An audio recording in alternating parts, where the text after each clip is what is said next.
Welcome back. This is the Ben Shapiro Show. Joining us online is Olivia Enos, Senior Policy Analyst in the Asian Studies Center at the Heritage Foundation. Olivia, thanks so much for joining the show. Really appreciate it.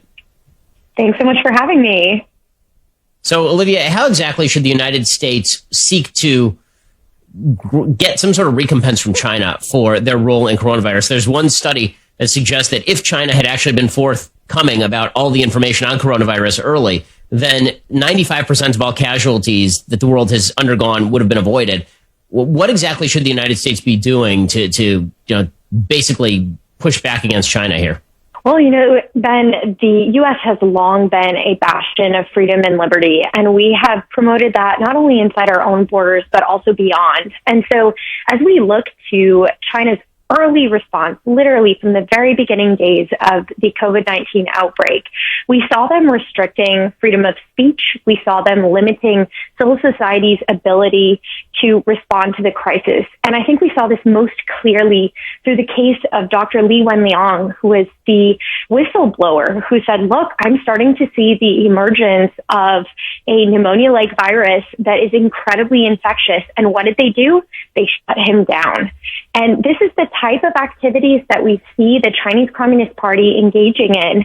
And we see them not only limiting individuals' freedom of speech, but also limiting the ability of non-government affiliated civil society organizations, as well as international NGOs' ability to respond and help the Chinese people. This is yet another clear example of the Chinese Communist Party tamping down on the individual liberties of people in China and placing the renown of the Chinese Communist Party ahead of the well-being and health of the Chinese people. So I think we need to hold them accountable. We need to call on China to do a better job of respecting the freedoms of its individual citizens.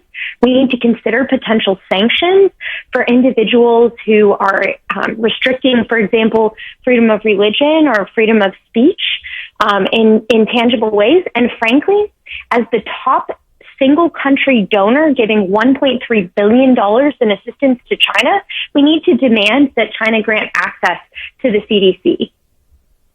So how exactly can we make all of these things happen forthwith? I mean, right now we're trying to cooperate with China because we're in the middle of a global pandemic. But you mentioned things like sanctions. Should we basically be suspending free trade with China until such time as they undertake some of these measures that you're talking about? And will they ever be willing to undertake these sorts of measures, given the fact that it is a communist dictatorship? Well, I think that, the challenge or the response to threats to freedom is not to further restrict access, especially not for the Chinese people. So I wouldn't move toward restricting free trade with China at this point, but I would consider individualized sanctions.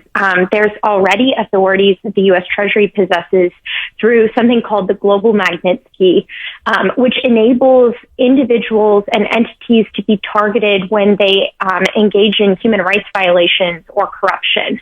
And so I think that there may be a case to be made for specific individuals who we know have been undermining religious freedom, for example. I mean, there's an amazing story of an individual who is named Mr. Sun, who actually was approached by Chinese police for calling on congregants in his church to pray and fast.